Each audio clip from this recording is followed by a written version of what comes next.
Welcome back to the channel. Today I'm joined by my brother-in-law Jordan. Hi. And we're out here at Lac St Cyr. Lac St Cyr, I That's think. right. It's northern Alberta. It's about a 15-minute drive from St. Paul.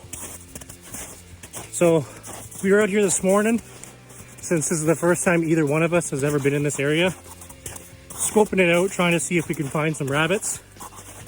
And this morning we found an area that looks very promising.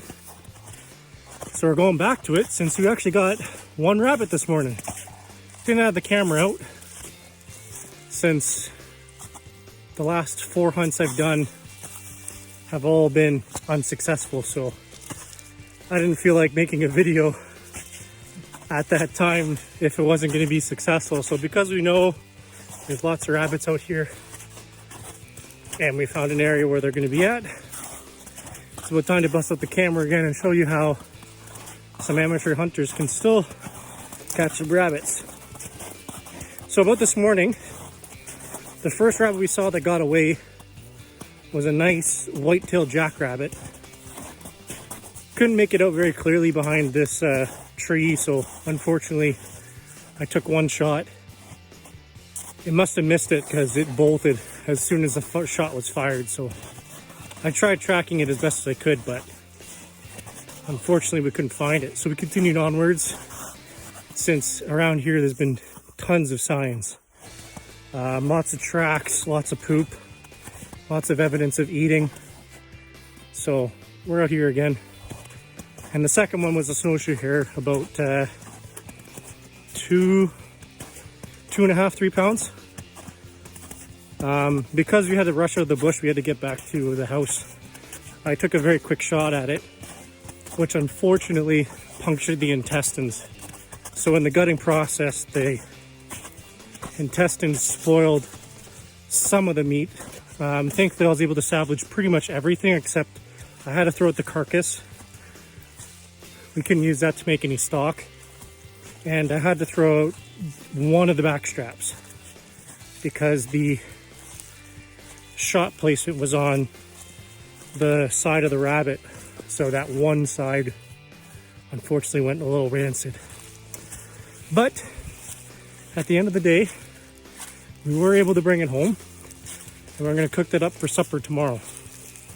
But for now, we're trying to get a second rabbit so we have plenty of meat for dinner.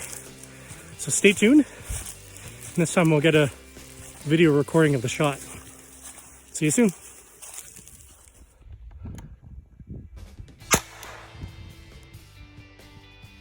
There you go. First rabbit of the day.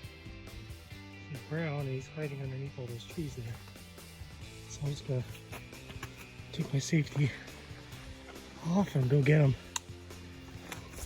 Oh, he's moving around a little bit. It was a headshot, so any movement that you guys do see in this video, it's just the neurons firing.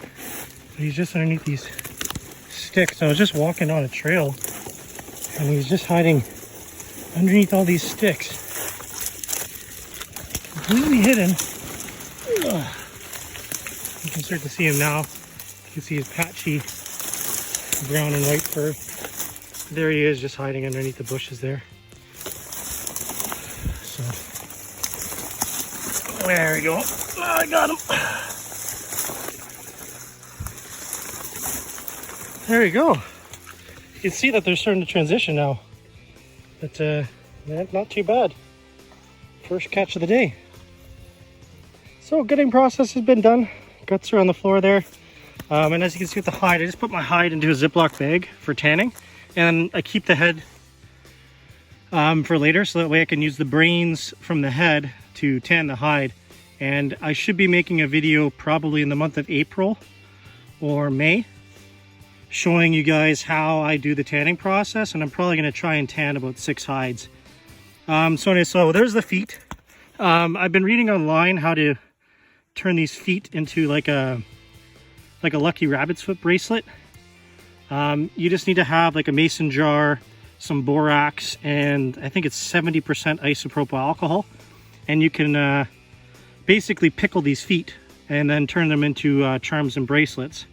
I'm not quite ready at the present time to do that, so I'm just going to leave that along with the gut pile there for the rest of the animals. And as for the rabbit here, I stuffed it in this bag here along with the heart, the kidneys, and the liver, and they stuffed the cavity full of the snow, because today in St. Paul it's going to be about 3 degrees or 4 degrees. So I just want to put some snow in there to help cool down the body cavity. And since I'm putting snow in there, it's going to cause a little bit of extra blood buildup. So I'm going to double bag that, and then it's going to go into the garbage bag that's in my backpack, and we're going to keep going. But hey, there we go, one rabbit from St. Paul. Okay, Rowan, and now we got the rabbit in here. Wonderful rabbit stew cooking up here this fine evening. So this rabbit stew recipe, I'll post a recipe on how to do this in detail probably somewhere around the first week of April, maybe near the end of March. I'm gonna go out for one more rabbit hunt this season, and a porcupine. I'll see if I can find a porcupine as well, who knows. But I'll go for one more small game hunt this season before I call it quits and wait for the fall. I mean, technically speaking, you can hunt rabbits year round, but I'm just gonna do just do the one season, kind of fall to spring, and call it a day. But there's the rabbit stew. So inside the rabbit stew, just a brief summary, there's some vegetables in here. We got some carrots, celery, potatoes, got some garlic. We have the rabbit itself, of course.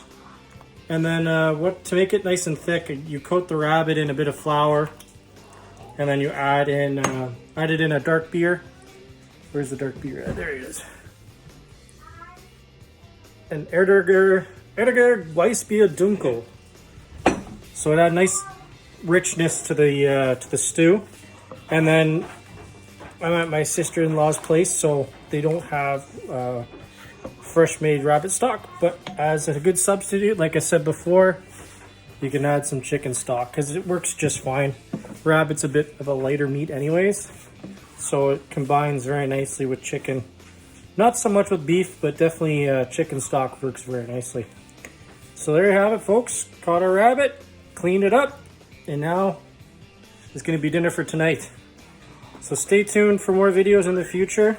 Like I said, I'm going to be posting a full recipe breakdown of this stew that I make, and hoping to post that, like I said, in the end of March, and then hopefully in April. I just got to pick up a few more supplies, do a full little amateur tutorial on how I've been learning how to tan hides, and I'll do that sometime in April.